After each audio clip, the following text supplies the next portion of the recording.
Russia is in deep trouble.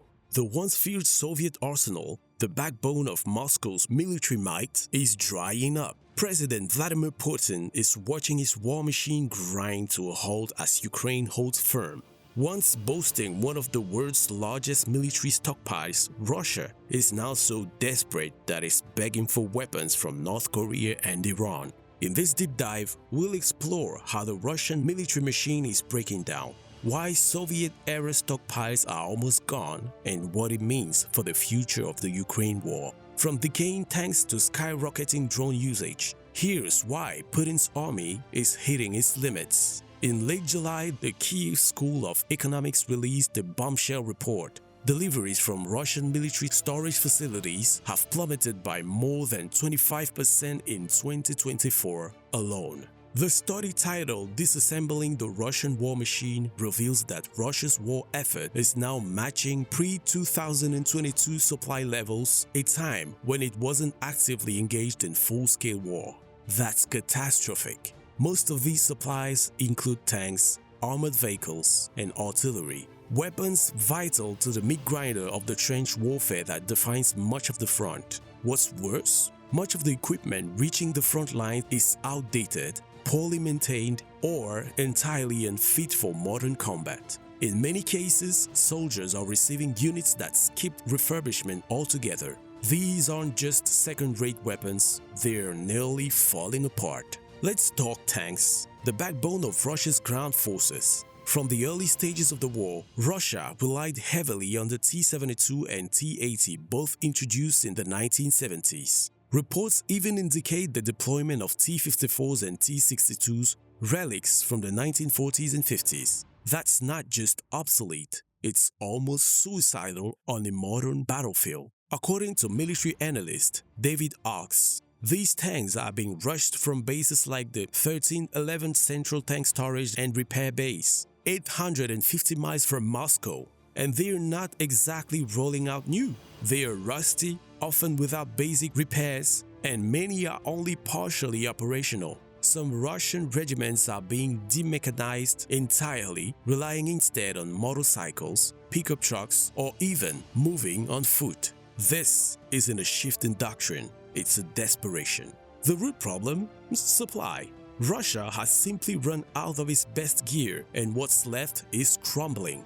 To make up the shortfall, Russia is leaning on unlikely allies. North Korea alone has shipped over 15,000 containers since September 2023, including over 4 million artillery shells and rockets, according to the Open Source Center and Reuters. Just 4 cargo ships, the Angara, Lady R, Mariah, and Maya 1, are doing most of the legwork from the North Korean port of Rajin. Explosive from North Korea made up over 50% of Russia's total explosive imports in 2024. That means Pyongyang is now a bigger supplier of Russian munitions than Russia itself. Iran too has entered the mix, shipping 13,000 tons of explosive via the Caspian Sea. Meanwhile, China has been quietly funneling crucial components, from gunpowder to manufacturing tools, into the Russian defense sector. So what does this mean on the battlefield? Ukraine's forces are exploiting fatal weaknesses in old Russian hardware.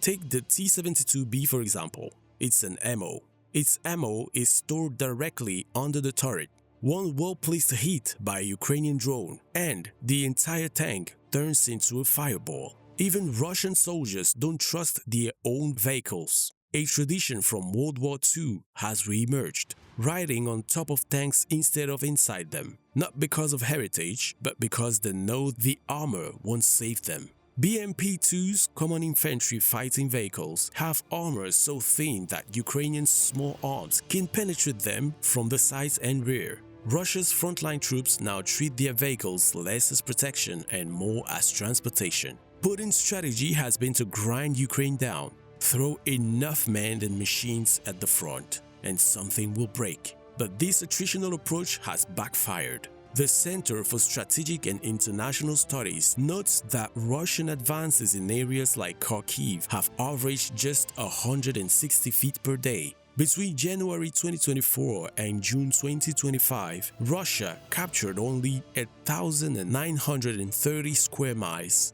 less than 1% of Ukrainian territory. At that pace, it will take over a century to conquer the country. Meanwhile, losses are staggering. 1.05 million Russian casualties, dead, wounded, or captured. 11,000 plus tank lost, 23,000 plus armored vehicles destroyed, 30,800 artillery systems and 1,450 MLRS lost. Putin's summer offensive in Sumy and Donetsk has already stalled. Ukraine's active defense and unit resilience have blunted Russia's gains. Russia is pivoting. As its traditional arsenal collapses, Moscow has shifted focus to drones, according to Euromaidan Press. Russia is on track to increase drone strikes by 700% in 2025, with an estimated 78,000 drones to be deployed this year, delivering roughly 3,000 tons of explosives. This pivot is pragmatic. Drones are cheaper, require less material, and are harder to intercept. But they can't capture territory. Drones can destroy, but they can't hold ground. If Ukraine bolsters its air defense system, this drone-centric strategy could also be neutralized. Relying on foreign help comes at a steep price. North Korea has seen massive boost to its defense industry. Its production rates, which collapsed to 20% capacity by 1991, have rebounded dramatically, fueled by Russian payments. China's support, though less visible, is equally crucial.